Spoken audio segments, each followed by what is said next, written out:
Muy buenos días a todos, bienvenidos, esperemos que estén muy bien ustedes y todas sus familias. Nuevamente gracias por acompañarnos a este webinar con el tema principales aspectos a implementar derivados de la reforma fiscal para 2022. En esta ocasión me van a acompañar como panelistas Israel Miñón y Jesús Sánchez, ambos socios de impuestos, junto con su servidor Fernando Velázquez, también socio de impuestos. Impartiremos este tema. Cabe destacar que la idea de este webinar es no solo repasar los cambios que se dieron en la reforma, sino entrar un poquito más a detalle justamente en los aspectos prácticos que tenemos que estar trabajando. Pues realmente nos queda un mes, ya hoy es el último día, y que nos ayude a llegar listos y preparados, al menos en estos temas que vamos a tratar, que son bastante interesantes y que implican bastante trabajo, para efectos de cumplir adecuadamente con estos cambios que se están dando. En caso de preguntas que tengan, por favor, en la sección de preguntas y respuestas, ahí escríbanlas. Al final de la sesión vamos a dar un tiempo para responder. No sé si nos dé tiempo de responder todas, pero si no, si nos dejan por favor su correo, con todo gusto les damos respuesta igual por correo. Al final de la presentación también van a aparecer nuestros correos y ahorita en el chat también van a apuntar nuestros correos para que en su caso nos hagan llegar estas preguntas. También cabe señalar que el material de esta presentación se subirá a nuestra página web para que lo puedan consultar o bajar ahí. Asimismo, la grabación de este webinar también se subirá a nuestra página web a efectos de que lo puedan ver en dado caso nuevamente. Bueno, pues sin más, pues muchísimas gracias a todos por su atención. Comenzamos. Por favor, Israel. Claro que sí, Fer. Nada más un segundo mientras subimos la presentación y para poder iniciar.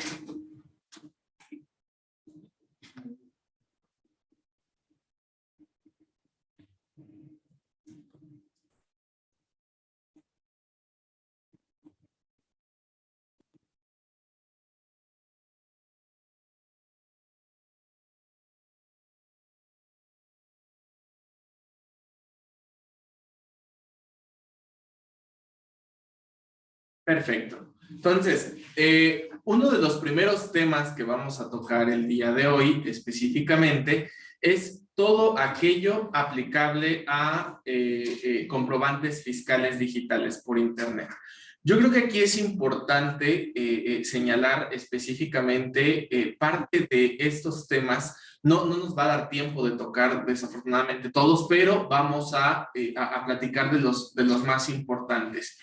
Uno de ellos justamente son aquellas situaciones que nos aquejan respecto de los campos que fueron colocados específicamente dentro de el comprobante fiscal, que ahora vuelven a señalar en el Código Fiscal de la Federación y que de antemano antes ya estaban contemplados de manera opcional.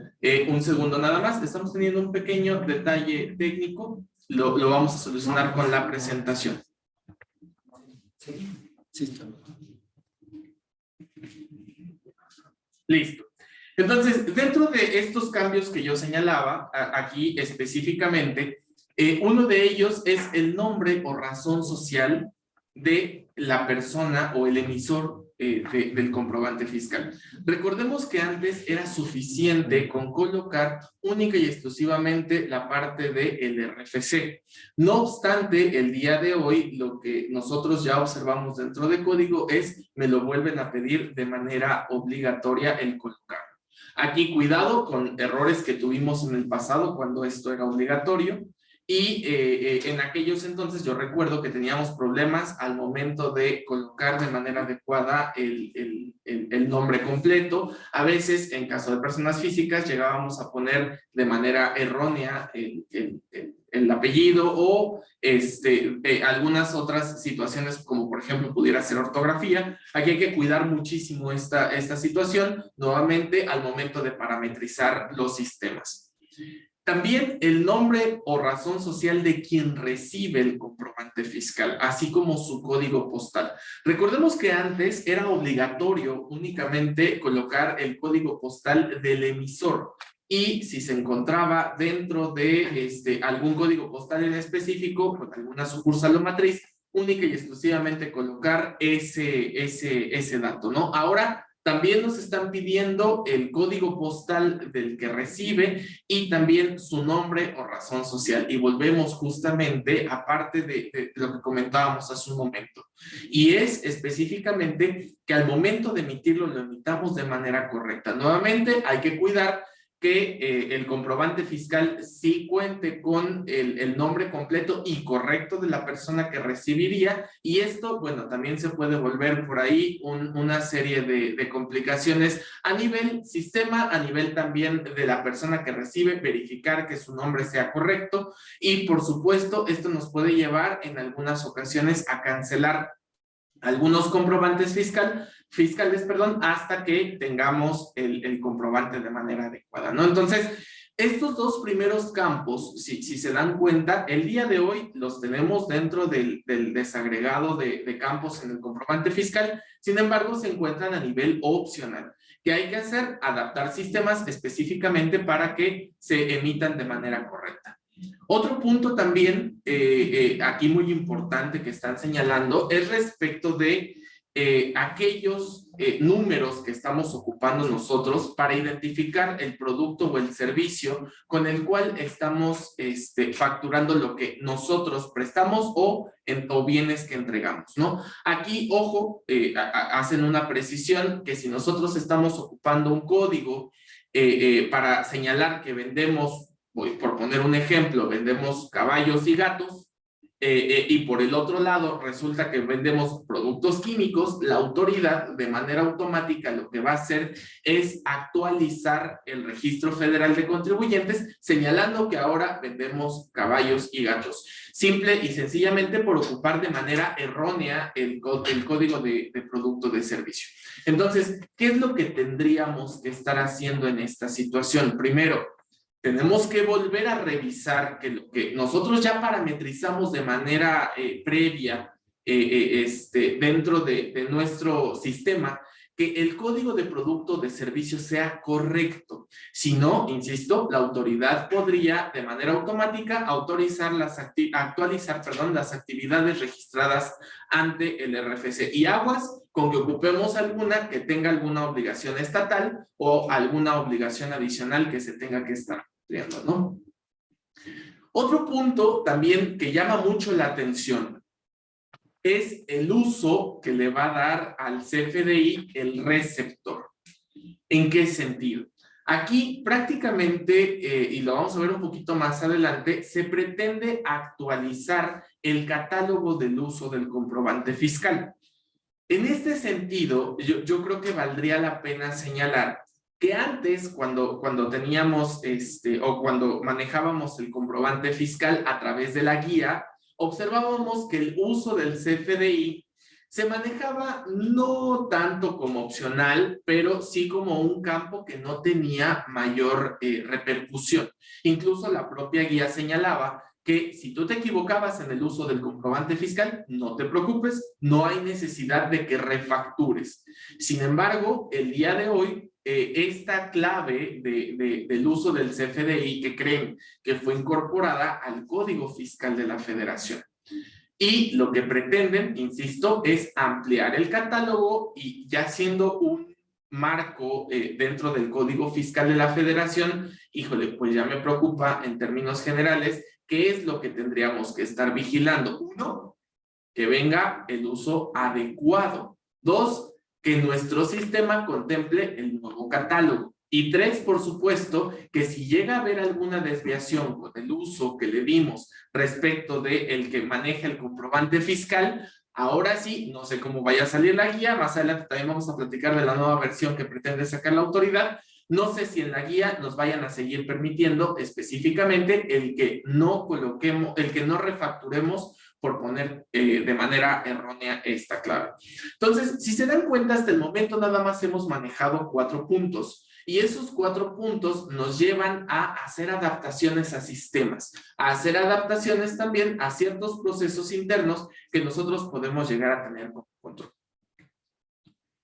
No obstante, también para este ejercicio nos vamos a encontrar justamente con la cancelación de facturas. Y dentro de esta cancelación de facturas, previo a pasar el tema, quiero hacer una connotación respecto de las notas de crédito. ¿Por qué respecto de las notas de crédito? Dentro de algunos procedimientos que realizaban los contribuyentes el día de hoy, se encontraba el cancelar una factura emitiendo un CFDI de egresos. La autoridad en muchos foros sí dio pauta y en muchos casos comentó que no estaba de acuerdo con que esto se llevara a cabo.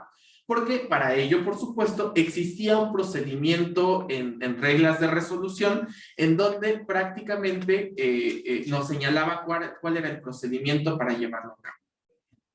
Entonces, a partir del ejercicio 2022, ya nos dejan ver perfectamente en claro que no se deben cancelar facturas emitiendo CFDI de egresos o las famosas notas de crédito.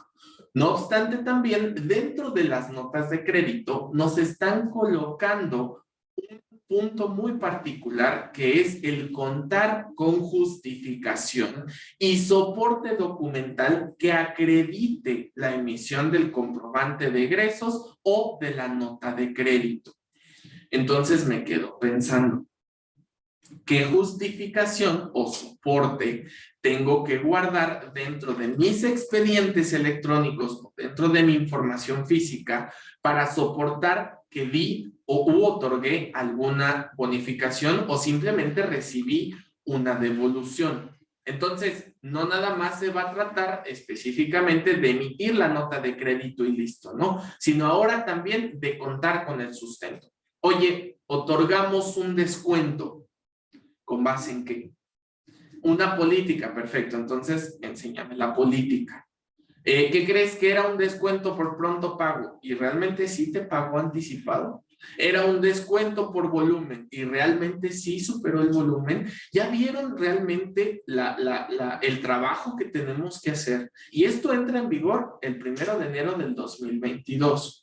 ¿Qué tenemos que hacer? Tenemos que actualizar manuales. Tenemos que ver de manera interna revisar los procesos a efectos de verificar si algo adicionalmente tenemos que documentar o modificar.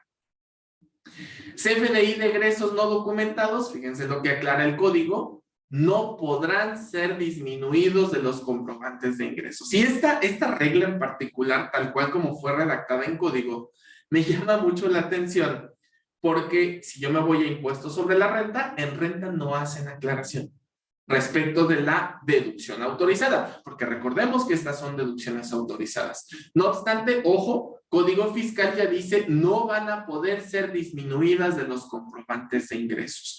Y esto va a poder ser verificado por la autoridad al momento en el cual ellos lleven a cabo sus facultades de comprobación. Entonces, importante. ¿Cómo lo vamos a documentar? ¿Qué procesos tenemos que llevar a cabo? ¿Qué tenemos que adecuar el día de hoy a nuestros sistemas? No lo sé, es lo que prácticamente vamos a tener que revisar. No se preocupen, todavía nos queda un mes para hacerlo, ¿vale? Y ahora sí, la cancelación, que justamente comentábamos en la lámina pasada, ya no es posible cancelar, insisto, facturas con notas de crédito, ¿sale? El día de hoy también ponen una nota adicional a la cancelación de facturas. ¿Qué sucede ahora con la cancelación de facturas? Ya se tienen que cancelar durante el mismo ejercicio fiscal que se expira.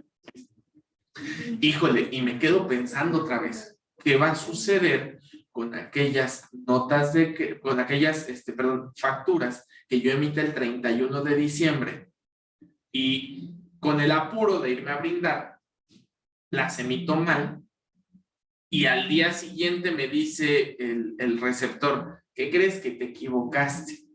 Oye, ¿por qué no la verificaste? Porque yo ya estaba en mi brindis, ¿no? Pero en ese momento, ¿qué es lo que va a suceder con la factura que está mal? Ojo, aquí dice cancelación. ¿Se podrán sustituir? Nada más que para llegar al procedimiento de sustitución, recuerden que primero hay que cancelar el comprobante fiscal, hay que cancelar el CFDI, en este caso de ingresos. ¿Se podrá? No lo sabemos. Entonces, ¿por qué también señaló no lo sabemos? Porque no ha salido la miscelánea. Y en la miscelánea, por supuesto, yo creo que lo deberían de aclarar. Entonces, no obstante, algo que nos ha estado pasando, independientemente de estos documentos que se emitan el último día del ejercicio, algo que nos ha estado pasando en ciertas revisiones que hace la autoridad, en las famosas revisiones profundas, es que resulta que nos damos cuenta que había muchos comprobantes fiscales que no cancelamos. En su momento, porque estaban mal, porque simple y sencillamente nada más se emitió el comprobante que pensábamos que estaba bien, dejamos el otro vivo y resulta que, híjole, ¿qué crees? Que un documento fiscal lo tuviste que haber cancelado.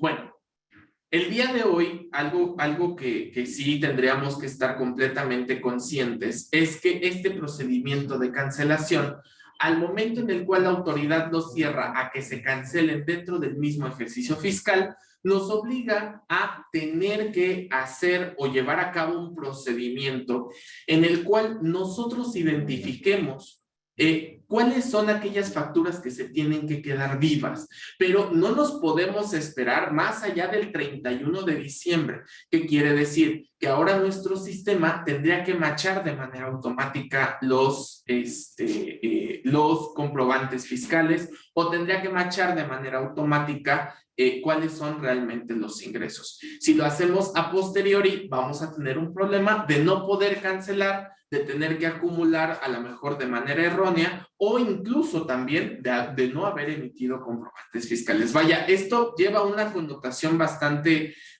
amplia. Sin embargo, insisto, yo creo que sí es parte de lo que tendríamos que estar el día de hoy analizando a efectos de poder revisar qué es lo que tendríamos que solucionar de aquí al cierre del ejercicio.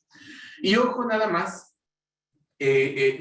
por ahí quise dejar esta regla de resolución que fue ya publicada dentro de la tercera resolución miscelánea de 2021, en donde prácticamente modificaron dos de los supuestos que nos lleva a la cancelación de comprobantes fiscales. El primero es que se van a poder cancelar sin necesidad de que un tercero lo acepte o que el tercero o el receptor lo acepte, aquellos comprobantes fiscales que amparen montos totales de hasta 1,000 pesos. Ojo, aquí también ya la regla nos genera un pequeño inconveniente con el importe, porque antes recordemos que el importe eran 5,000 pesos. Entonces, no sé si tengamos que avisar al sistema y modificarlo, no sé si tengamos que poner alguna regla adicional, pero esta regla en particular ya está vigente, ¿eh?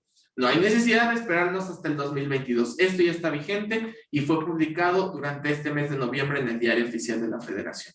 Y el otro punto que también colocaron es cuando se realice la cancelación dentro del día siguiente hábil al cual se hizo la emisión. Antes nos daban 3 días. Ahora solo es un día. También me preocupa. ¿Por qué? Porque en términos generales también tendríamos que ver si tenemos que modificar algo, pero esto, insisto, lo tenemos que modificar ya, ¿no? Porque esta regla ya está vigente. Entonces, nada más cuidado ahí con esas modificaciones a la regla respecto de cancelación de facturas, ¿vale? Y un punto adicional que también debemos de considerar respecto de la cancelación de comprobantes fiscales es que ahora también nos van a solicitar el soporte documental que ampare la cancelación. ¿Y qué creen? Que van a emitir un nuevo catálogo específicamente para señalar por qué estamos cancelando. Nos van a pedir la razón por la cual estamos cancelando justamente este comprobante fiscal. Y todos estos cambios prácticamente los vamos nosotros a poder observar en la versión 4.0, que es la que la autoridad fiscal ya ha pronunciado en algunos foros y ha dicho que está próxima a publicar en su página de internet. Va a haber una versión 4.0 cuyos argumentos que da la propia autoridad en primera instancia señala que beneficia al contribuyente al reportar información más completa, por supuesto. Sin embargo, insisto, hay que ver todo el trabajo que tenemos que hacer atrás. 2, facilita la presentación de declaraciones con información prellenada. Y hay puntos que sí llaman la atención y ahorita los vamos a comentar un poquito a detalle. Fortalece la información que recibe el SAT y hay un mayor aprovechamiento por parte de la información que recibe el área fiscalizadora. ¿Qué nos dejan ver aquí? Por supuesto, tenemos que aportar mayor información que va a ayudar a la autoridad justamente a hacer cruces. Y más adelante vamos a ver justo cuáles son esos cruces que conllevan. Esta versión 4.0, de manera inicial, la autoridad ha señalado que va a entrar en vigor a partir del 1 de enero del 2022. Sin embargo, el día de hoy no ha sido publicada. Recuerdo también, recordemos juntos que cuando entró en vigor la versión 3.0, dieron por ahí un plazo, por supuesto, porque no es tan fácil poder hacer la adaptación a sistemas, dieron por ahí un plazo de algunos meses para que los contribuyentes lo pudiéramos adaptar a nuestros sistemas. Sin embargo, ya hay que tener en mente que tiene algunas modificaciones y vamos a ver a continuación cuáles son las principales. Existen 4 modificaciones importantes. La primera es al anexo 20, en donde ya tenemos la versión 4.0, el CFDI de retenciones con una versión 2.0, el comprobante de pagos específicamente y también el procedimiento de cancelación, ¿sale? Recordemos que existen 2 tipos de comprobantes fiscales, ¿no? Vamos a partir de ahí. Uno es la versión 4.0 u hoy la vigente 3.0 y por el otro lado existen los FDIs de retenciones, ¿vale? ¿Qué es lo que pretenden modificar? En la versión 4.0 prácticamente pretenden hacer algunas precisiones a algunos campos. ¿A qué se refieren con precisiones? El qué quise decir, el qué quiero que coloques dentro de esos campos, ¿sale? Entonces, habrá que esperar la guía, habrá que esperar justamente el estándar técnico para poder revisar cuáles son esas precisiones que ellos están haciendo. 2, la periodicidad que quieren involucrar dentro de una factura global. Oye, ¿a qué periodo corresponde específicamente el comprobante fiscal que estás emitiendo? Nos van a permitir, de acuerdo a los comentarios de la autoridad, el colocar más de una relación de comprobante fiscal. Les soy bien honesto, sí he visto en la práctica algunas inconsistencias en donde nada más nos permiten hacer un tipo de relación y ¿qué crees? Que era una nota de débito que viene cancelada, entonces es sustitución. Y también de esa sustitución nos lleva a que tengo que ponerle que es una nota de crédito del documento relacionado, etcétera. Y decíamos, ¿cuál pongo?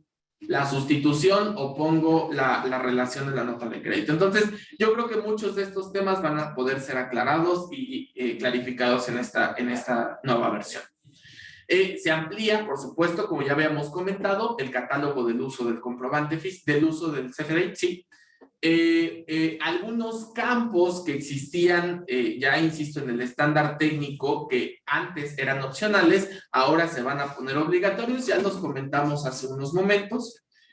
También específicamente es importante señalar que este punto en particular, cuando lo explicó la autoridad, me llamó mucho la atención, y es que van a colocar un elemento que se va a llamar a cuenta de terceros.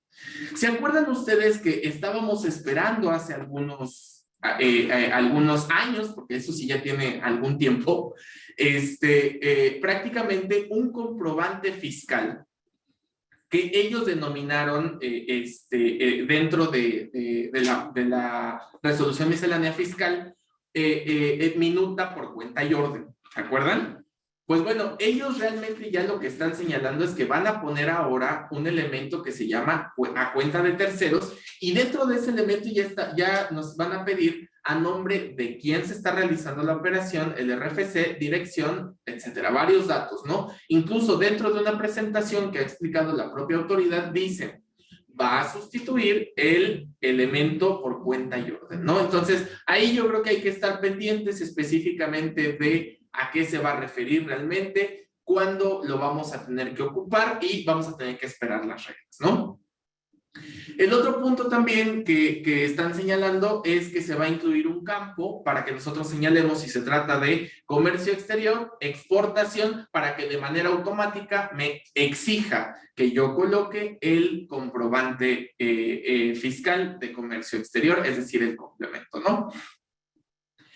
Esos son, en términos generales, los cambios que se pretenden hacer a la versión 4.0. Ahora, comentaba del CFDI de retenciones. Oye, en el CFDI de retenciones se homologan campos con el anexo 20. ¡Qué bueno!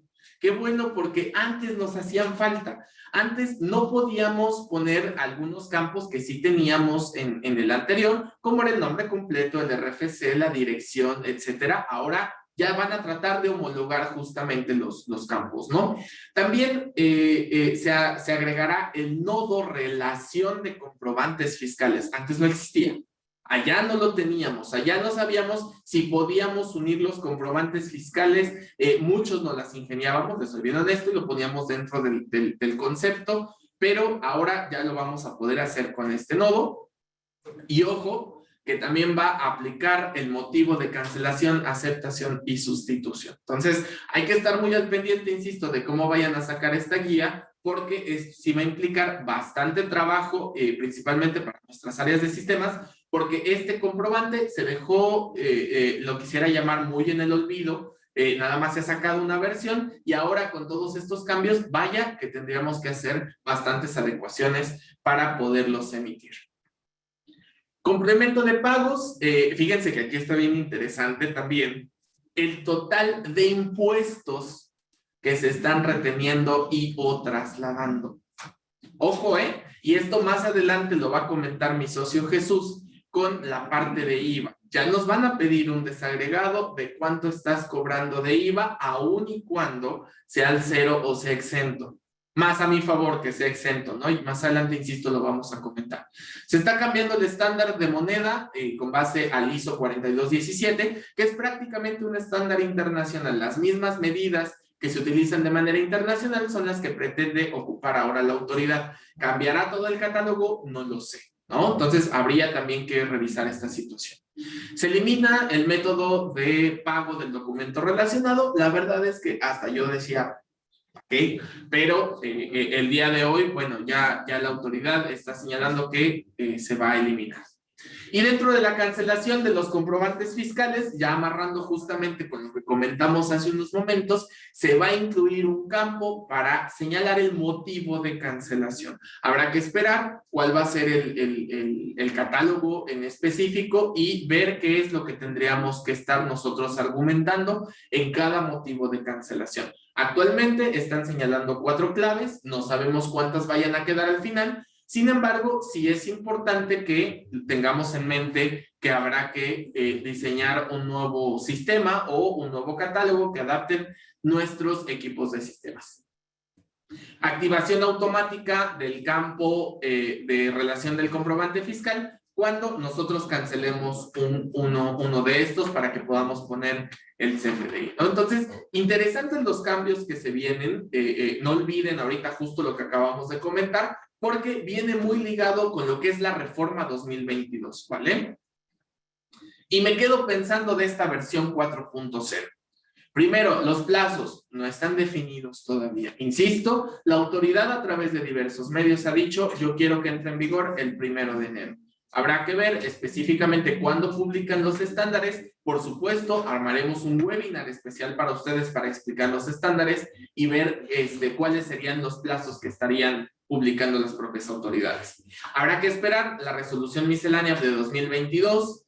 No sabemos si va a haber cambios en los catálogos. De antemano ya suena, que van a incluir el de cancelación y van a hacer un poco más largo el de comprobantes, el del uso de comprobantes fiscales. Y también me quedo pensando, ¿qué va a suceder con los complementos actuales? Recordemos que tenemos más de 30 catálogos, más de 30 complementos publicados. ¿Van a sufrir modificaciones? ¿Habrá que hacer alguna interfaz adicional? ¿Habrá que hacer algo ahí que nos ayude? No lo sé. Habría, insisto, que esperar la versión. Sin embargo, sí es importante tenerlo en mente porque definitivamente con un cambio de versión, recordemos que todos los complementos se pegan en la versión 4.0, entonces habrá que ver la convivencia entre los mismos, ¿no? Todo esto lo dejamos sobre la mesa, insisto, porque es parte del trabajo que tendríamos que estar desarrollando y parte también de lo que tendríamos que estar a lo mejor pensando en invertir, me queda perfectamente claro, en el área de sistemas, porque nuevamente se vienen cambios. Muchos de ustedes, por supuesto, y tengo en mente a muchos que nos acompañan aquí, híjole, ¿qué crees que tengo que avisar al extranjero? Híjole, ¿qué crees que tengo que pedir permiso? Muy probablemente es momento de ir levantando la mano porque esto ya se viene muy próximamente, ¿no? Y hablando justamente de complementos, quiero platicar un poco respecto del complemento carta-aporte. La verdad es que este tema nos da para un webinar de 2 horas, el puro complemento carta-aporte. Sin embargo, voy a señalar los puntos más importantes que tenemos que tener en mente y, por supuesto, que son de entrada en vigor el próximo 1 de enero, ¿no? En términos generales, recordemos que el complemento carta-aporte lo deberá emitir específicamente aquellos proveedores que presten servicios de carga que circulen por vía terrestre, aérea, férrea o marítima. A los que presten servicios de paquetería y mensajería, también señalaron una regla adicional para ellos de grúas de arrastre y salvamento de vehículos, traslado de fondos y valores, traslado de materiales y residuos peligrosos, y aquí la regla se hace tan amplia como puede existir este tipo de servicios en el mercado, entre otros que impliquen la transportación de bienes o mercancías. ¿Qué tan amplio es? Tan amplio como se lee, ¿vale? Y aquí ciertamente hay algunas precisiones nada más que quiero hacer, ¿no? Para poder justamente acotar parte de lo que debemos de considerar. Primero, que sin complemento carta-aporte, la persona que recibe el servicio no es deducible el gasto. Entonces, ¿en qué momento tengo que recibir? O también desde el otro punto de vista, ¿en qué momento tengo que emitir el complemento carta-aporte, no? CFDI de traslado con complemento carta-aporte para aquellos dueños de mercancías que trasladen por sí mismos o por sus propios medios los bienes, así como para aquellos intermediarios de transporte que también lo hagan con sus propios medios, y así lo señala la regla, ¿no? En el caso de ingreso, del CFDI de ingresos con complemento carta-aporte, ¿para quién va a ser aplicable? Para el transportista como tal, ¿sale? Me dejas ver cuál es el honorario que estás cobrando justamente por el transporte más el complemento carta-aporte, ¿no? ¿Qué sucede con los intermediarios de transporte? Ya lo señalé específicamente, CFDI de traslado con complemento carta-aporte, si es que tú lo llevas a cabo por tus propios medios. Ahí yo creo que existe algún punto de controversia que pudiera ser de antemano observado por este tipo de contribuyentes. Sin embargo, bueno, habría necesariamente que revisar la operación, ¿no? El traslado, sin que sea necesario transitar por caminos de jurisdicción federal, aquí prácticamente en los famosos traslados locales, está señalando la autoridad, no te preocupes, puedes traer el CFDI de ingresos sin que sea necesario el que coloques el complemento carta-aporte, que hay que vigilar o que hay que tener en mente si es necesario o no específicamente el transitar por algún camino de jurisdicción federal. ¿Qué sucede con los prestadores de paquetería y mensajería? Exactamente lo mismo. Recordemos que ellos tienen específicamente su servicio por etapas, lo que es recolección hacia el centro de distribución y de ahí a la entrega hacia el cliente final. Aquí prácticamente habría que vigilar en qué momento tendrían que estar emitiendo el complemento carta aporte. Ojo, ahí también hacen señal a que si ocupamos o no los caminos de jurisdicción federal. Entonces, habría específicamente que ahondar directamente en la operación, ¿no? E insisto, esto ya nos quedan pocos días. Existen catálogos y métodos para proporcionar la información y aquí justamente es cuando todos en algún momento, y eso lo he escuchado con muchos clientes, en donde yo no estoy obligado. Híjole, realmente no estás obligado, hay que tener mucho cuidado, porque aunque no esté yo obligado a timbrarlo, sí estoy obligado a proporcionar la información para que el propio complemento sea timbrado. Entonces, ojo, aquí con esta parte hay que hacer adecuaciones a sistemas, hay que revisar específicamente con nuestros proveedores qué información van a requerir para que nosotros podamos proporcionarla, ¿no?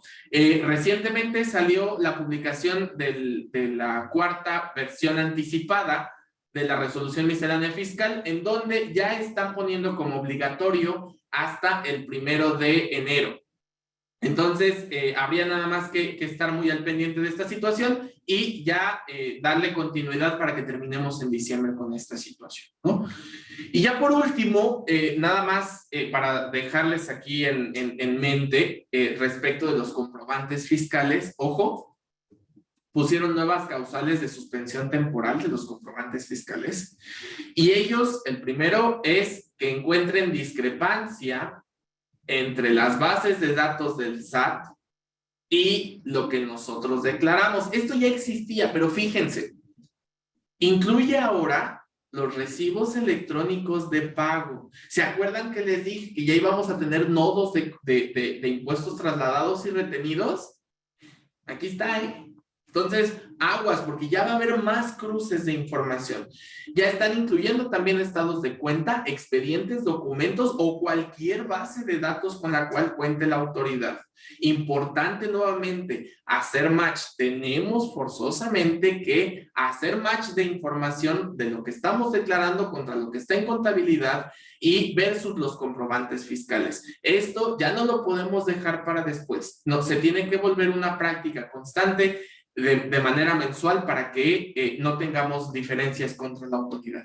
Y el último punto también que es causal de suspensión prácticamente es que detecten que un socio o accionista con control efectivo de la entidad tenga un certificado de sello digital cancelado o que se haya dejado sin efectos por situarse en el 17H o en el 69 del Código Fiscal de la Federación. Ojo, porque dentro del 69 es que estén inscritos cuyo domicilio fiscal se encuentre como no localizado. Señores, tengan mucho cuidado con esto. Revisen a sus accionistas, revisen a quien reportaron en el famoso aviso de accionistas y que ellos se encuentren de manera adecuada al corriente en sus obligaciones fiscales.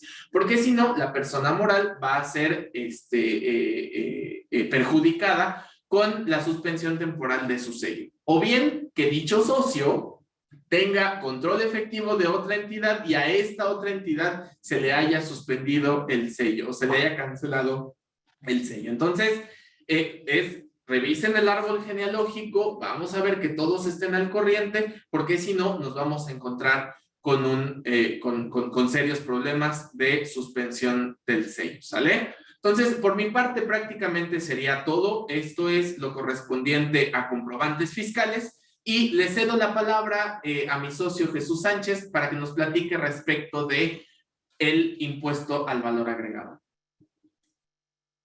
Muchas gracias, Israel. La verdad es que bastante interesante todo este mundo de los FDI, como normalmente lo hemos considerado. Muy buenos días a todos. Muchas gracias por acompañarnos. En materia de IVA vamos a platicar un poquito en relación con las reformas fiscales. Estas reformas fiscales van a tener algunos efectos. Estos efectos vamos a iniciar en materia de los actos o actividades no objetos del impuesto. En este sentido, algunos de nuestros clientes nos han preguntado, oye, Jesús, Israel, Fernando, a mí me aplica esta limitante respecto del acreditamiento del impuesto en materia de actos no objeto. Y muchas veces lo que les hemos contestado es, bueno, en primer término lo que tendríamos que analizar es si los actos o actividades que estamos llevando a cabo se consideran como actos o actividades no objeto del impuesto. Para estos efectos es importante considerar que la ley del impuesto al valor agregado se va a modificar para 2022 y la autoridad fiscal va a establecer una definición de lo que ellos consideran como actos o actividades no objeto del impuesto. En este sentido, va a señalar que se consideran actos no objeto los que no se realizan en territorio nacional. Esto es bajo los términos del artículo 10, 16 y 21, los que se considera que se realizan fuera de territorio nacional, o más bien, por ejemplo, en el caso del artículo 10, pues nos habla de la entrega material del bien en territorio nacional. Bueno, si en este caso la entrega material del bien se realiza fuera de territorio o toda la operación se realiza en el extranjero, pues se va a considerar una operación que no está efectivamente realizada en territorio nacional, ¿no? Entonces, este sería uno de los términos a considerar para efectos si encuadran como actos no objeto. Otro de los aspectos que señala este artículo 4A es que se van a considerar actos no objeto los que sean diferentes al artículo 1 realizados en territorio nacional. En este sentido, siempre que se obtenga un ingreso o una contraprestación derivado de estos actos efectuados. Obviamente, para su obtención se va a considerar que realicen gastos e inversiones en los que el proveedor les traslade el IVA, es decir, que se pague el IVA o se pague el IVA directamente en la importación. Entonces, en conclusión, el primer aspecto que tendríamos que verificar es si efectivamente tenemos o estamos llevando a cabo actos por los cuales recibamos una contraprestación y que califiquen dentro de los actos no objeto.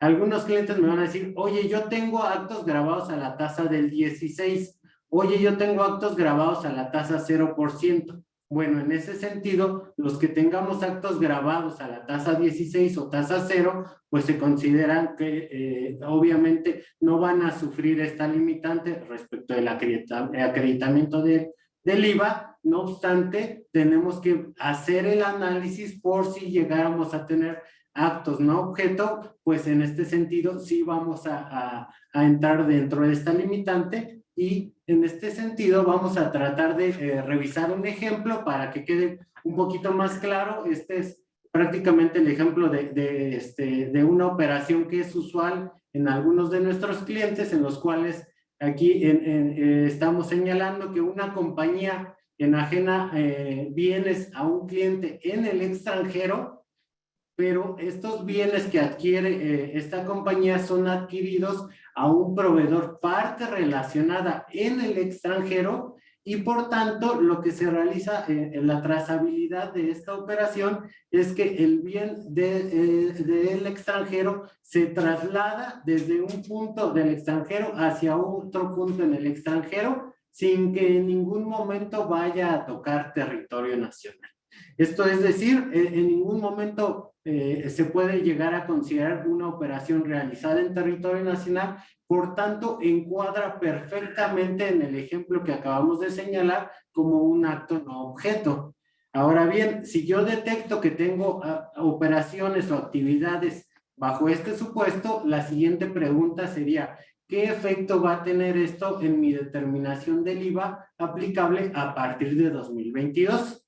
Si vamos ya a un tema numérico, en este tema numérico vamos a poder observar un ejemplo. En la primera columna vamos a observar la determinación del IVA considerando las disposiciones fiscales aplicables en 2021, en donde esta compañía tiene actos grabados a la tasa del 16%, actos grabados a la tasa del 0%, para llegar a un total de actos o actividades. Y obviamente ellos tienen también un IVA acreditable efectivamente pagado a proveedores, un IVA acreditable pagado en importaciones, además de otros actos o actividades pagados a la tasa 0 y otros actos o actividades pagados exentos del IVA. como está mi determinación del IVA acreditable hasta 2021, básicamente no vamos a tener ninguna limitante respecto del acreditamiento por los actos o actividades no objeto, y estaríamos determinando un IVA a cargo en cantidad de 1.332.000, quiero decir, un IVA o un saldo a favor, más bien es lo que estaríamos determinando. No obstante, si yo ya lo veo como un periodo efectivamente correspondiente al ejercicio 2022, ahora lo que voy a observar es que voy a tener tanto actos grabados a la tasa del 16, actos grabados a la tasa del 0, y ahora sí, mis ingresos no objeto por los cuales yo recibo una contraprestación en el periodo de que se trate, pues van a considerarse para llegar a un total de actos o actividades. Esto en mi ejemplo me suma un importe de 42 millones, mi IVA causado inicialmente no se va a modificar, y respecto de la parte baja de mi cálculo, en mi ejemplo, pues voy a observar que tengo actos o actividades pagados, y específicamente en la determinación del IVA, ahí sí le voy a tener que aplicar una proporción. ¿Cómo se determina esta proporción? Bueno, va a ser el resultado de un factor de acreditamiento que se obtiene de ingresos no objeto del impuesto entre un total de actos o actividades. Esto va a determinar un porcentaje de IVA no acreditable de 10%, un porcentaje de IVA acreditable en cantidad de un 90%, y yo aplico esta proporción del 90% al total del IVA acreditable del periodo, y me va a resultar, en este caso, un importe de 1.647.951. En el caso de importaciones me va a resultar un importe de 3.207.583, y observamos que un saldo a favor que yo había determinado en 2021 en cantidad de 1.332.000, para 2022 se convierte en un saldo a favor de 778.000. Entonces, básicamente es importante analizar estos efectos. Posiblemente si llevamos a cabo este análisis, pues nos va a dar, yo sé que en algún momento nos va a alcanzar el destino, pero a lo mejor todavía en diciembre decidimos cerrar algunas operaciones, hacerlas efectivas para aprovechar, digamos, hasta cierto punto la mecánica vigente en 2021 antes de que entre en vigor este tema de 2022. Entonces, en conclusión, dos aspectos que tendríamos que verificar. Uno, si tenemos actos o actividades no objeto, si los gastos relacionados con esas actividades se pueden llegar a separar o identificar. Y el segundo aspecto a analizar es realmente cuál sería el efecto ya de la reforma aplicable en 2022, para que esto lo vayamos comentando. En muchas ocasiones hay que ir avisando todos estos temas a corporativo para que ellos también conozcan qué impacto va a tener la reforma 2022 en materia del impuesto al valor agregado. ¿Sale?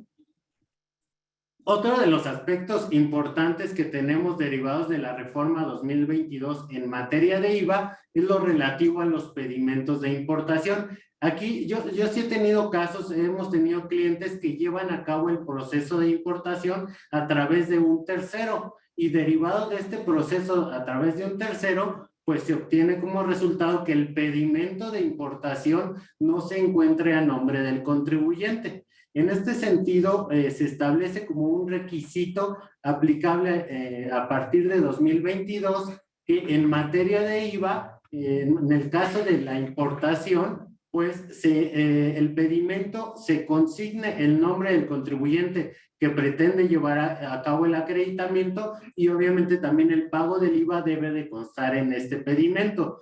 ¿Por qué lo señalamos este punto? Porque si tenemos algún caso en el cual estemos llevando a cabo la importación a través de un tercero, bueno, pues seguramente es porque no contamos con un padrón de importadores, seguramente a lo mejor nos hace falta obtener algunos permisos, y bueno, en ese sentido prácticamente tendríamos que poner manos a la obra si fuera necesario que nosotros obtuviéramos a lo mejor ese registro del padrón de importadores o alguna autorización en particular para poder llevar a cabo estas importaciones y que a partir de 2022, pues obviamente toda la operación se realice a nombre de la compañía y tengamos como resultado pues que el pedimento cumpla con lo dispuesto en este artículo 5 de la ley del impuesto al valor agregado. Entonces, en materia de IVA, esos son los aspectos que consideramos más relevantes y que tendrían que ser analizados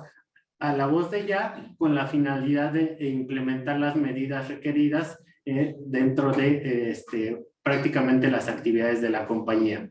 Ahora bien, cedo el micrófono a Fernando Velázquez, a mi socio, quien les va a platicar en relación con los aspectos relativos a impuestos sobre la renta. Adelante, Fer. Muchas gracias, Jesús. Yo aquí nada más como comentario adicional, perdón, esto del IVA me parece muy interesante de las actividades no afectas o no objeto. La verdad es que la autoridad fiscal lo había intentado meter desde hace muchos años, de alguna manera se había limitado.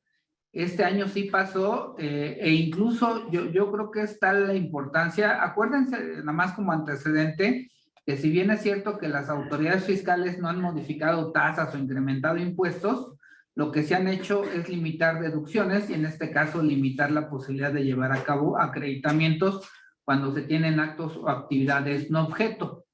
Entonces, incluso si vemos la recaudación que se tiene pensada en materia de IVA, se incrementa de manera muy importante y uno de los efectos es justamente esta, ¿no, Jesús? De meter esta disposición de grabar bueno, de que tengan efecto en el acreditamiento aquellos actos o actividades no objeto. Entonces, pues ni modo, yo sé que muchos de nosotros ese artículo de la proporción así como que lo veíamos, oye, pues X, ¿no? No me aplica y no me brinca, y la verdad es que son bastante complejas las reglas para efectos de llevar a cabo el acreditamiento cuando se tiene este tipo de operaciones no objeto. Entonces, ni modo, a repasarlo nuevamente, como decía Jesús, a repasar si efectivamente tengo actos o actividades no objeto, y si las tengo, pues otra vez a repasar los procedimientos, porque digo, ahorita lo comentamos muy brevemente en la presentación y fue un ejemplo muy sencillo, pero la verdad es que no es así de sencillo, ¿no? Entonces, ahí sí tienen la oportunidad, por favor, váyanlo checando realmente, porque creo que hay varios de nuestros clientes y en general de los contribuyentes que se van a ubicar en dicho supuesto. Ahora sí, pasando al tema de las modificaciones en materia del impuesto sobre la renta, la primera de ellas que quiero platicar, y la verdad que al inicio yo la vi bastante simple, pero me han empezado a hacer preguntas que así me mueven el cerebro. Digo, aquí me permití transcribir el antepenúltimo párrafo del artículo 8 de la ley del impuesto sobre la renta, que es la modificación. Lo que está marcado en azul son los cambios que se hicieron. Si ven, simplemente están incluyendo, pues que en el caso de la ganancia cambiaria, esta no puede ser menor de la que resultaría de considerar el tipo de cambio para solventar obligaciones que se publique en el diario oficial de la Federación, ¿no? El día que se perciba la ganancia. Entonces, digo, de aquí parecería muy sencillo el asunto, pero incluso me han empezado a llegar algunos cuestionamientos en relación justamente dudas respecto del tipo de cambio, pero no solo del tipo de cambio relativo a la ganancia cambiaria, sino que empiezan otra vez a surgir dudas. Oye, ¿y estamos haciendo bien la determinación de la pérdida cambiaria? Y la verdad, pues en el caso de la pérdida cambiaria no se está modificando absolutamente nada.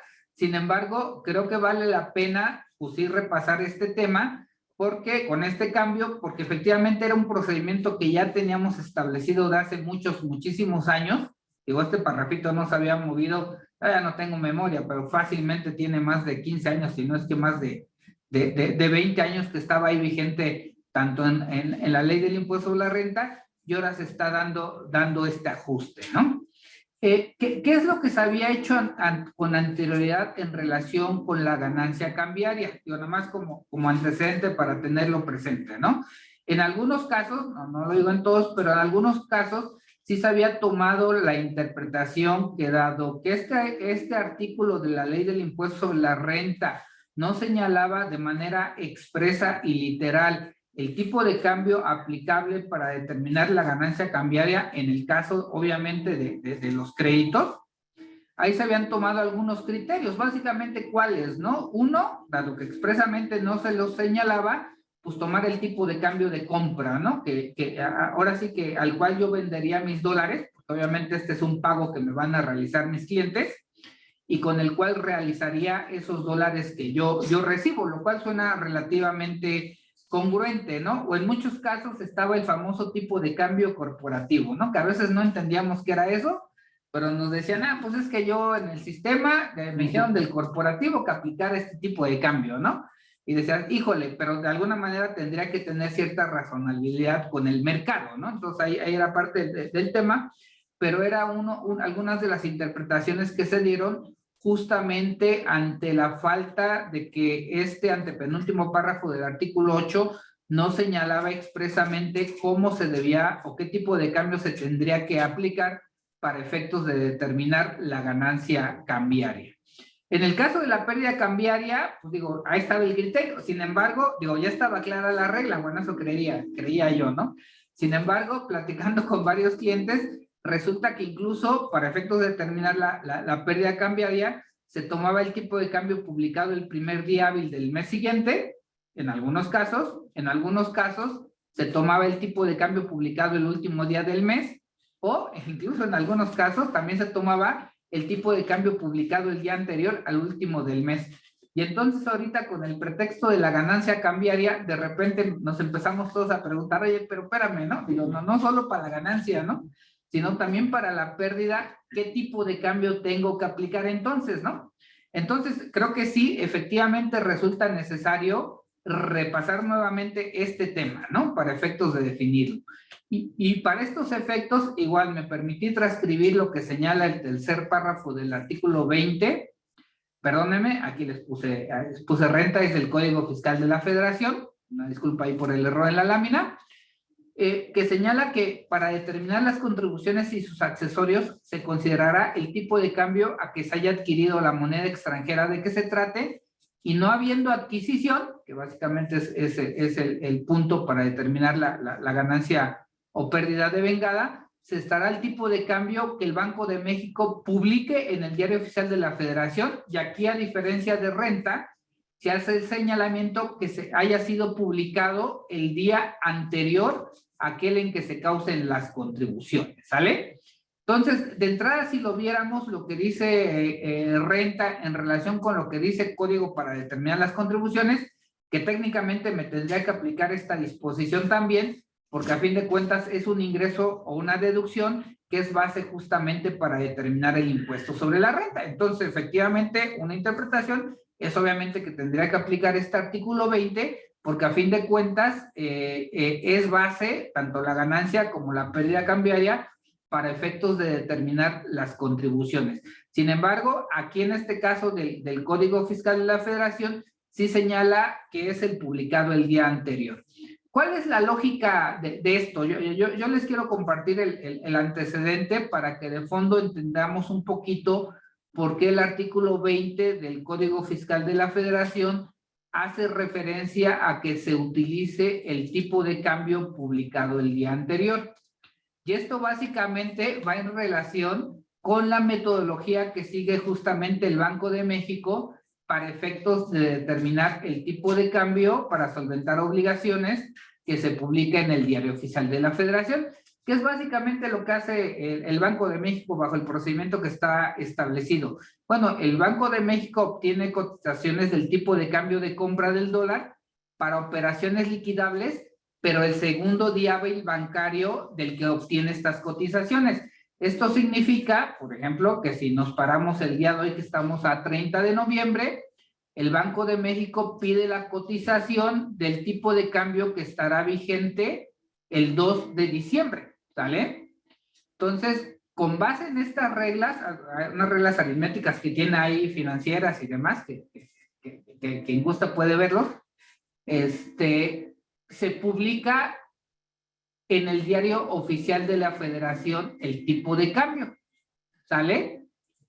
Esto es, el día de hoy yo obtuve las cotizaciones, lo publico al día siguiente y lo que me dice la regla del Código Fiscal de la Federación es que tengo que aplicar el tipo de cambio publicado el día anterior, lo cual hace lógica, porque el tipo de cambio publicado el día anterior realmente corresponde al tipo de cambio del día en que se está determinando, en su caso, la contribución. Entonces, esta es la lógica por lo cual el artículo 20 del Código Fiscal de la Federación, en congruencia con el procedimiento para determinar el tipo de cambio, establece que se considere el tipo de cambio publicado justamente el día anterior, ¿sale? Bajo este antecedente que estamos dando, de efectivamente por qué el artículo 20 señala que se considera el tipo de cambio publicado el día anterior, pues nos vienen aquí, a fin de cuentas, ¿cuál tipo de cambio entonces nos aplica, no? Otra vez, el publicado el último día hábil del mes, el publicado el primer día hábil del mes siguiente. ¿Por qué señalamos esto? Porque esa también es duda de muchos contribuyentes, porque si ustedes ven la publicación en el Diario Oficial de la Federación, hagan de cuenta que se publica el tipo de cambio hoy, 30 de noviembre, y en el texto dice Banco de México a 29 de noviembre, ¿no? Entonces, todos dicen, bueno, pues es que dice que es 29 de noviembre, ¿no? Aunque está publicado el 30, entonces por eso también ha surgido esta duda, ¿no? O efectivamente el publicado el día anterior al último mes.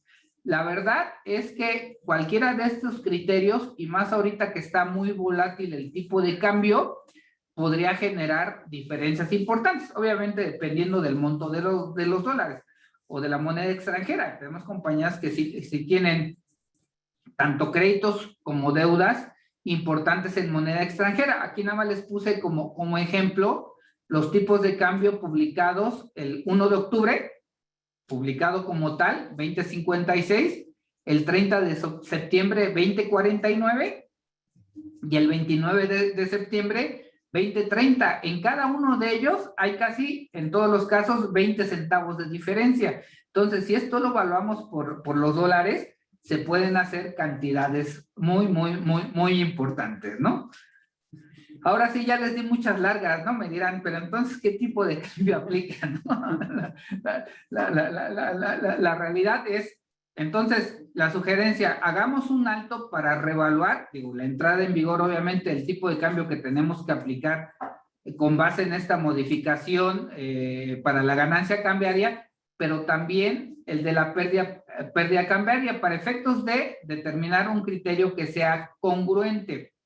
Como les señalé, la ley del ICR solo dice que se tiene que utilizar el tipo de cambio para solventar obligaciones que al efecto publique en el Diario Oficial de la Federación el día en que se determine, ¿no? Y sin embargo, el Código Fiscal señala que es el publicado el día anterior. Yo creo que aquí, digo, habrá algunos contribuyentes que podrán seguir sosteniendo que dado que expresamente la ley del impuesto sobre la renta, aún con la modificación, no hace un señalamiento expreso de aplicar el tipo de cambio publicado el día anterior o el tipo de cambio a que se refiera el artículo 20 del Código Fiscal de la Federación, se podría seguir existiendo la interpretación de que entonces se considere justamente el tipo de cambio que sea publicado el último día del mes o del año. Sin embargo, conociendo un poquito ya de las revisiones que ha hecho la autoridad fiscal y al menos conociendo un poquito el criterio que se nos ha presentado, lo cierto es que desde la perspectiva de la autoridad, el tipo de cambio que ellos consideran que se tendría que aplicar es justamente el que señala el Código Fiscal de la Federación. Esto es el publicado el día anterior, bajo la lógica que ya les comenté, que el publicado el día anterior realmente corresponde al día siguiente, ¿no? Entonces, la realidad es que sí es el criterio de la autoridad fiscal. Insisto, la otra interpretación podría seguir siendo válida, hay que evaluarla, obviamente tendría su riesgo. Creemos que el que no tendría ningún riesgo ante una revisión por parte de las autoridades fiscales, aun cuando a lo mejor no resulta tan lógico, y menos en el caso de la ganancia cambiaria, porque la pregunta sigue siendo en cuanto a congruencia, ¿no? ¿Cómo voy a aplicar un tipo de cambio que está dirigido para la adquisición de moneda y no para venta de moneda, ¿no? Que es el caso de los créditos. Pero bueno, es la regla que se está estableciendo y ese sería, aplicando el procedimiento del Código Fiscal de la Federación, ahora sí que el criterio más conservador a efectos de determinar, en este caso, la ganancia y la pérdida cambiaria. Pasando a otro tema, tenemos la capitalización delgada. Aquí también hubo algunos cambios, creo que bastante interesantes. Aquí cabe recordar que dentro de la ley del impuesto sobre la renta existen algunas reglas para efectos de limitar la deducibilidad de intereses pagados principalmente a partes relacionadas cuando el monto de las deudas excede justamente el triple del capital contable. Ese es el primer señalamiento. Sin embargo, la propia ley establece como opción que en vez de utilizar el capital contable para hacer esta comparación con las deudas, se podría tomar el capital fiscal. ¿Qué es este capital fiscal? Hasta 2021, básicamente son los saldos que tenemos de la CUCA y de la CUFI. Entonces, en vez de usar el capital contable, utilizo el capital fiscal, que hasta 2021 es los saldos de la CUCA y de la CUFI. Para 2022 se está haciendo una modificación, lo cual la verdad es que creo que es bastante congruente para verlo también, igualarlo desde la perspectiva contable y fiscal, para señalar que este capital fiscal también debe de incluir las pérdidas fiscales, ¿no? Lo cual sí puede hacer una diferencia significativa para aquellos que optaron por considerar para este cálculo de la determinación de los intereses no deducibles el capital fiscal. ¿Y por qué puede hacer una diferencia significativa? Porque la disposición señala que quien optó por esta alternativa de tomar el capital fiscal lo debe de mantener por un periodo mínimo de 5 años. Entonces, si ahorita nos cambian las reglas del juego y, por ejemplo, apenas tomé esta opción el año pasado o hace 2 años, me lleva a que al menos durante 3 años pues lo deba de seguir manteniendo, ¿sale? Aquí para ejemplificar un poquito esto, aquí hay un ejemplito muy sencillo.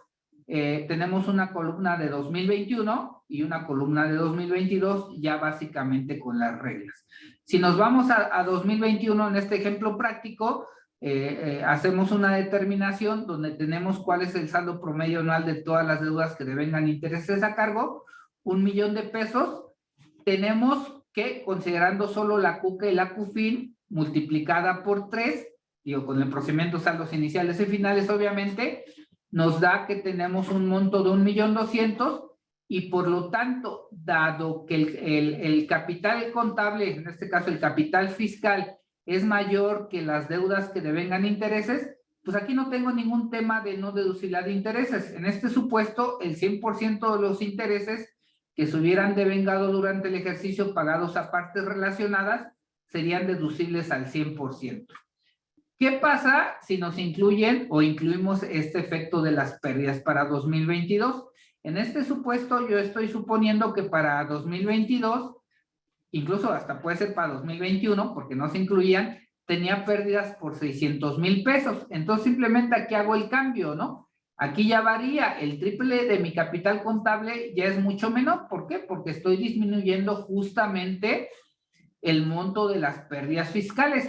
En este caso sí tengo como resultado que las deudas que devengan intereses son mayores en 400,000 pesos al triple del capital fiscal en este caso, lo cual me lleva a que sí deba de determinar el monto de los intereses que tendría que considerar como no deducibles. ¿Cómo se hace básicamente esta determinación? Aquí en términos generales está el ejemplo. Tomo el monto de las deudas que excedan el triple de capital, que son los 400,000 pesos que tenemos aquí, el saldo por medio anual de las deudas contraídas con partes relacionadas recientes del extranjero, que en este caso el monto es similar en mi ejemplo, 1,000,000, y me da un factor para determinar intereses no deducibles del 40%. Entonces, si durante el ejercicio había devengado intereses por 300,000 pesos y me está dando un factor del 40%, me lleva a que con esta modificación tendría que estar reconociendo intereses no deducibles por 120,000 pesos, ¿no? Lo cual es un cambio, la verdad, que bastante significativo Entonces, en aquellos casos hubiéramos optado por tomar el capital fiscal. Obviamente es necesario hacer este ejercicio ya lo podemos hacer para en su caso ir definiendo qué alternativas se pueden tomar a efectos de poder disminuir el posible efecto que podamos tener para 2022 con este cambio, ¿sale? Al anterior, al anterior. Otro tema también que nos hicieron en cuanto a los cambios para capitalización delgada es para efectos de las SOFOMES, entidades no reguladas, que realicen preponderantemente con sus partes relacionadas. Hasta 2021, para efectos de la determinación de los intereses no deducibles, permitían que las deudas contratadas con partes relacionadas no se incluyeran dentro del procedimiento para determinar la capitalización delgada. La modificación que se hace para 2021 es que ahora sí, esas deudas que tengan con sus partes relacionadas, en el caso de que sus actividades las lleven a cabo preponderantemente con sus partes relacionadas, sí deberán ser incluidos para efectos de la determinación de los intereses no deducibles, ¿sale? Entonces, igual, en el caso de las SOFOMES que tengan realmente operaciones principalmente con sus partes relacionadas, van a tener que evaluar con mucho detalle este tema porque definitivamente se va a tener un efecto y que puede ser un efecto tan significativo que el objetivo con el cual se creó este tipo de SOFOMES, principalmente en partes relacionadas, y que incluso es lo que dice justamente la autoridad en la iniciativa que se presentó, que fue justamente para eliminar el efecto de la capitalización delgada, porque al crear una figura de este tipo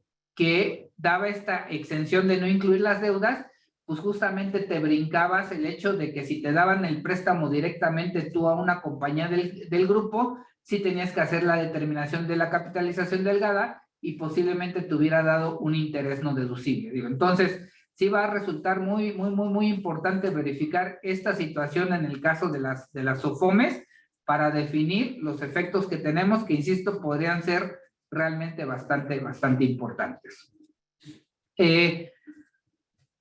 Otro tema que se está incluyendo en el supuesto de la determinación de la capitalización delgada cuando se opta por tomar el capital fiscal, que como ya lo comentamos para 2022 será el saldo CUCA, CUFIN y pérdidas fiscales, es que para poder optar por esta situación debo de hacer una comparación contra el capital contable.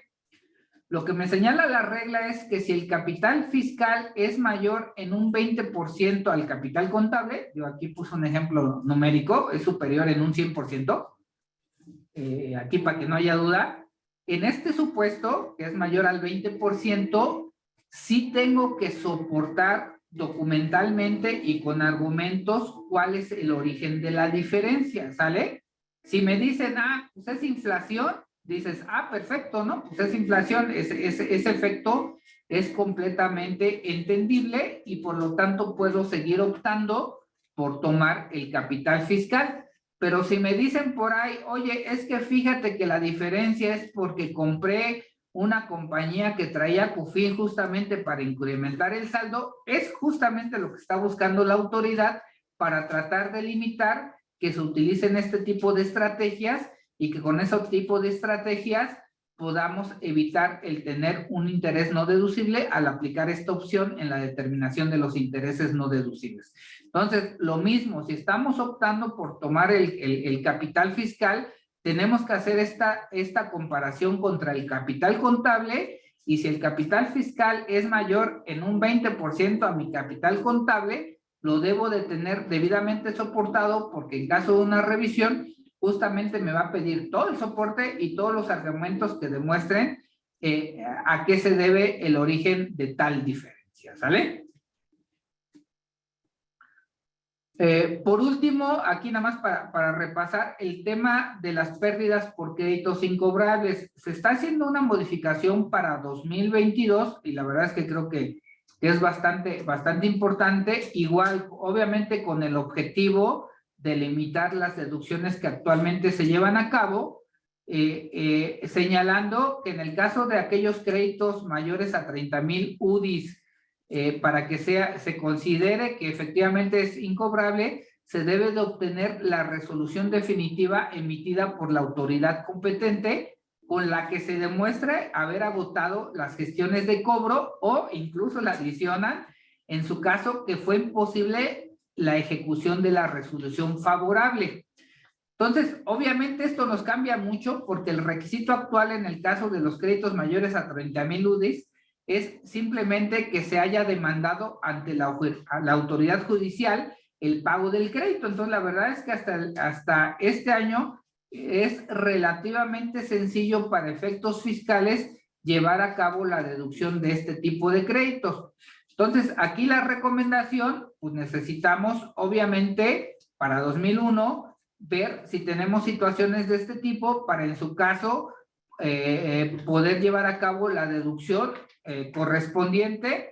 Básicamente, los requisitos que se establecen nada más como recordatorio es contar con la demanda, obviamente, ante la autoridad judicial del pago del crédito, que se informe por escrito al deudor que se efectuará la deducción del crédito y que se presente una declaración informativa a más tardar el 15 de febrero, ¿sale? Entonces, la verdad es que aquí necesitamos repasar nuevamente la totalidad de nuestros créditos, ver si tenemos alguna situación que ya se vea complicada, ver incluso aquellos por los que ya se presentó una demanda para efectivamente todavía con base en la regla vigente llevar a cabo la deducción, porque insisto, para el año que sigue se complica la situación.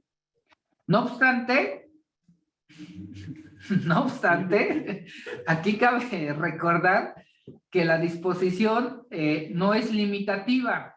¿A qué me refiero? Sí, expresamente esta fracción señala que se considera que exista notoria imposibilidad práctica de cobro, entre otros, en los siguientes casos.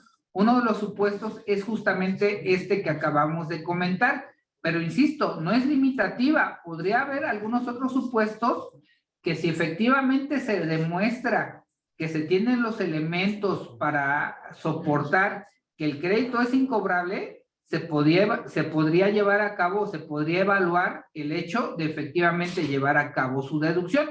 Entonces, también no pierdan de perspectiva esta situación para efectos de evaluar la deducción de este tipo de créditos incobrables. Por mi parte, sería todo. Jesús, nuevamente te regreso. Muchas gracias, Fer. Bastante interesantes estos puntos. Y bueno, vamos a platicar de otros aspectos en materia de cumplimiento fiscal. Un breve repaso por algunos de estos aspectos. Ya los hemos venido señalando, sin embargo, consideramos que sigue siendo importante platicarlos. En materia de CFDI, es importante que continuemos con las conciliaciones de cara al cierre del ejercicio en materia de ingresos. Es importante que tengamos esta conciliación de los CFDI de ingresos con los ingresos fiscales. Recordemos que los ingresos fiscales que se declaran en el pago provisional del mes de diciembre son los ingresos que seguramente vamos a ver reflejados en la declaración anual. Entonces, por eso es importante que prácticamente los ingresos que tenemos manifestados se encuentren alineados y obviamente también conciliados en materia de CFDI, puesto que es uno de los cruces que de manera recurrente viene haciendo la autoridad fiscal y sabemos que, bueno, en algún momento la idea es que estos sean la base para la determinación de los pagos provisionales de ISR, ¿no? Entonces, en ese sentido, avanzar con esta conciliación si es que aún no la hemos realizado. Otro aspecto en materia de nómina, tenemos la conciliación de los FDI de nómina. Aquí ya está vigente el visor de nómina. Hay que revisarlo, hay que conciliarlo con los FDI emitidos por este concepto. Es importante señalar que la regla establece que uno de los requisitos para la deducción de la nómina como tal es que se cuente con un CFDI emitido en el propio ejercicio. En este sentido, si bien es cierto que hay una regla que en los últimos años hemos utilizado que nos posibilita que en el mes de febrero hagamos correcciones o adecuaciones, pues la verdad es que también es una regla que en cualquier momento pudieran modificar y obviamente pues no es lo ideal esperarnos a este tipo de situaciones. Lo ideal es que cerremos el propio ejercicio con la emisión de los FDI que corresponden, ¿no? Otro de los cruces que también seguimos recomendando es el tema de los FDI de egresos. Los FDI recibidos en comparación con los registros contables y con lo que se está considerando para efectos de las deducciones autorizadas.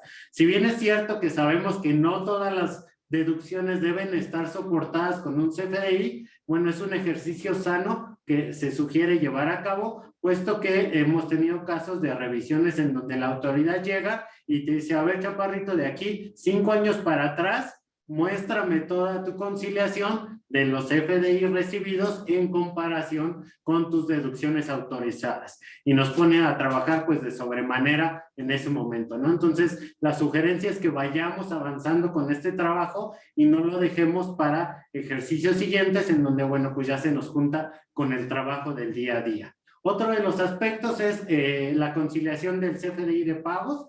Aquí, principalmente, si tenemos compañías que llevan a cabo trámites de solicitudes de devolución de impuesto, pues seguramente nos ha tocado que en esos trámites nos puedan llevar a solicitar que el IVA acreditable se encuentre debidamente relacionado con los FDI complementos de pago. Entonces, bueno, se sugiere mantener esta conciliación, inclusive también desde el punto de vista de la emisión del CFDI complementos de pago, que estemos seguros de que se está emitiendo en tiempo y forma. Sabemos que también si no se emite, bueno, pues ya el contribuyente puede interponer una queja ante la autoridad fiscal y obviamente pues no es lo ideal que la autoridad nos mande una notificación de alguien que se está quejando porque no le hemos emitido en tiempo y forma este CFDI complemento de pago, ¿no? Entonces, en ese sentido, se sugiere revisar este tema.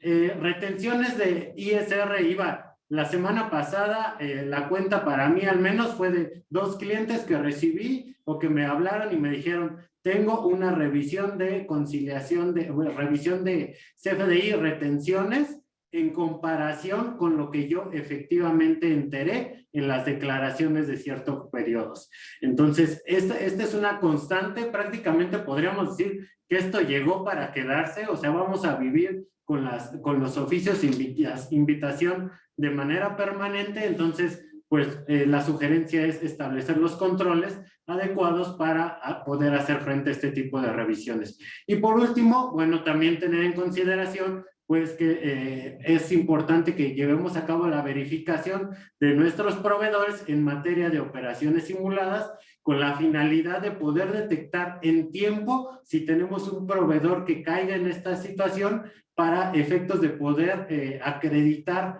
la sustancia de las operaciones, proporcionar el soporte que corresponda y en esa medida desvirtuar esta operación como una operación que efectivamente tiene sustancia y que se mantenga como deducible. En dado caso que no desvirtuemos, pues tenemos el riesgo de que esta operación, cuando sea detectada por la autoridad fiscal con posterioridad, pues ya corrió el plazo en que teníamos y pues ya se va a considerar como un IVA efectivamente pagado no acreditable y como una erogación no deducible.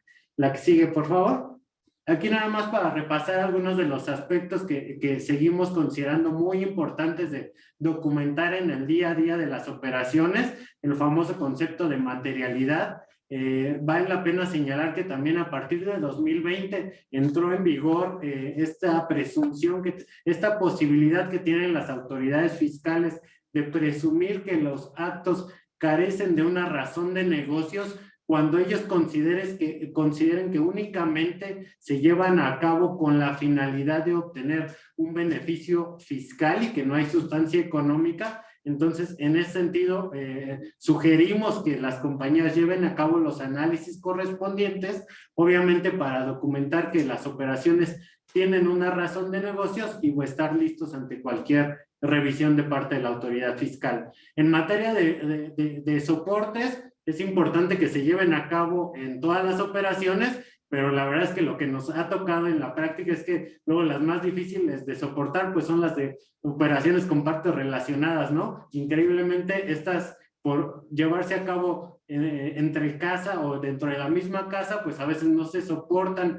con tanta fortaleza, y entonces en ese sentido recomendamos que se documenten este tipo de operaciones, que si es posible se lleven a cabo los contratos correspondientes, e inclusive en esos contratos pues se lleven a cabo ante un notario para efectos de que también contemos con la seguridad de que tengan una fecha cierta, ya que sabemos que esta situación pues ya también ha sido objetada por la autoridad fiscal, que detecta que pero llegan ellos a revisar, piden los contratos y le dicen mañana te lo doy, y al otro día está el contrato firmado y ahí están ambas partes relacionadas pues documentando, ¿no? Entonces esto lo detectó la autoridad, y ante esta situación pues por ahí hay una tesis en donde se indica que la autoridad puede solicitar que los contratos cuenten con esta fecha cierta, ¿no? Entonces, importante señalar.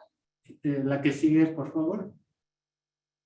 Otros aspectos, ya brevemente de cara al cierre del ejercicio, recordar que si tuvimos operaciones de pagos al extranjero, pagos de dividendos, enajenación de acciones, por los cuales estemos obligados a la emisión del CFDI, retenciones y pagos, hay que emitirlos dentro del propio ejercicio. Hay una regla que nos da la posibilidad de hacerlo de manera anualizada a más tardar en el mes de enero, pero bueno, es uno de los aspectos que tenemos que tener en consideración previamente para evitar cualquier situación.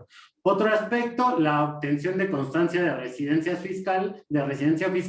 Si nosotros aplicamos algún tratado para evitar la doble imposición en el cual estamos utilizando algún beneficio, recordemos que uno de los requisitos es contar con la constancia de residencia fiscal del contribuyente expedida en el propio ejercicio. Entonces, también es importante. Otro de los aspectos, la proyección del ISR y PTU del cierre del ejercicio. Aquí especialmente el tema de la PTU es importante, puesto que recordemos que con motivo de la reforma en materia de subcontratación, pues en algunos casos llevamos a cabo el traspaso de trabajadores de una compañía a otra, y bueno, ahorita de cara al cierre del ejercicio podrían estar siendo acreedores esos trabajadores a la PTU en la compañía de servicios y a la PTU en la compañía operativa. Esto hay que evaluarlo, y también hay que considerar que ya entró en vigor la limitante de la PTU respecto de un periodo de 3 meses máximo, o en su caso llevar a cabo el promedio de los últimos 3 años.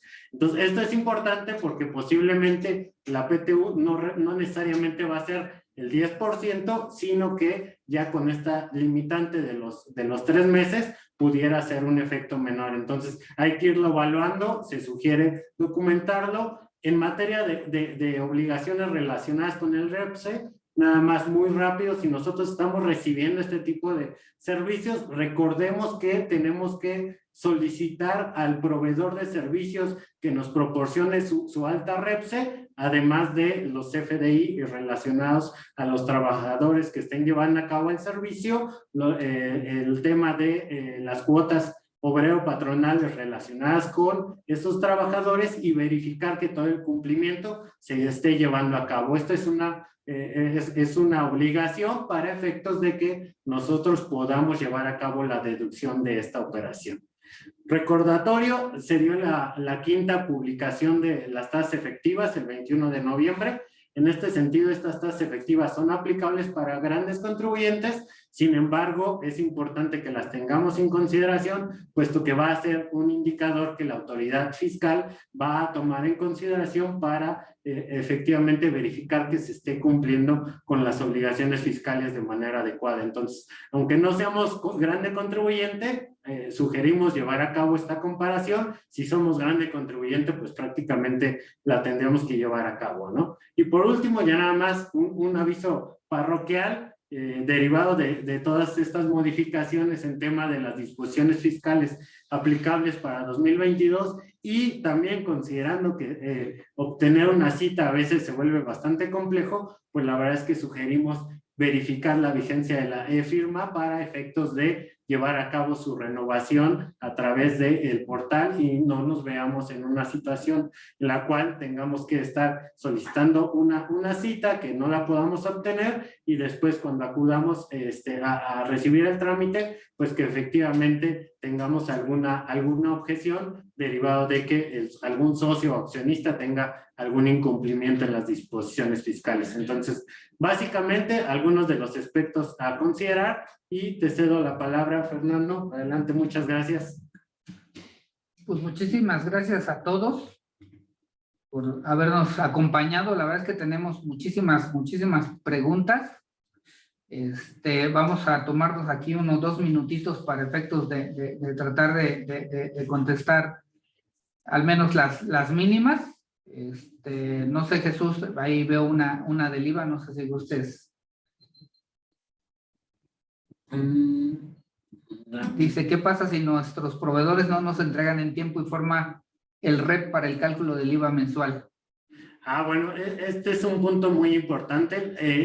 El periodo el cual tenemos nosotros para recabar el REP es a más tardar el día 10 calendario del mes siguiente al que efectuamos el pago. Entonces, este es el periodo en el cual deberíamos estar recabando este comprobante fiscal, este REP, y en dado caso de que no lo recabamos, obviamente hay que hacer la gestión primero internamente, pero si no, a través del portal del SAT hay una posibilidad para establecer una queja en la cual la autoridad fiscal le envía a través del buzón tributario un aviso a esta persona, a este contribuyente, notificando que hay alguien que le está solicitando que lleve a cabo la emisión de este comprobante fiscal de tipo REP. Entonces, sí está tomando acción la autoridad, a mí sí me ha tocado verlo, y en ese sentido, pues habría que ingresar la solicitud a través del portal del SAT. Ok, perfecto. Yo creo que también aquí hay una pregunta bastante interesante en materia de cancelación de facturas por concepto de anticipos. Mira, también, si te soy completamente honesto, la verdad es que no se tendrían, hasta el momento de lo que ha publicado la autoridad, algunos cambios contemplados al procedimiento que llevamos a cabo por concepto de anticipos. Yo creo que aquí vale la pena señalar que recuerden que el procedimiento de anticipos es a través de la emisión justamente de CFDI de egresos y o a través de la emisión de facturas complemento hasta llegar al 100% de la operación. No se ha manejado nada, no han comentado nada al respecto, sin embargo, estaremos muy pendientes específicamente de ver si se modifica el anexo 6, que es ahí justamente donde, el apéndice 6, perdón, que es donde viene el tema de los anticipos. Sin embargo, la verdad es que no creo que lo vayan a cambiar en ese sentido, ¿no? Bueno, pues desafortunadamente ya se nos vino el tiempo encima. Aquí en la pantalla están nuestros correos. Si nos hacen llegar todas sus preguntas, la verdad es que son varias, ya no nos da tiempo contestarlas, pero si nos las hacen llegar por nuestros correos electrónicos, con todo gusto se las contestamos, ¿sale? Y pues bien, pues ya no me quedaría nada más que agradecer que nos hayan acompañado en este webinar. Realmente muchísimas gracias y nos vemos en el próximo. Muchas gracias, Israel. Muchas gracias, Jesús. Gracias a ustedes. Gracias. Hasta pronto.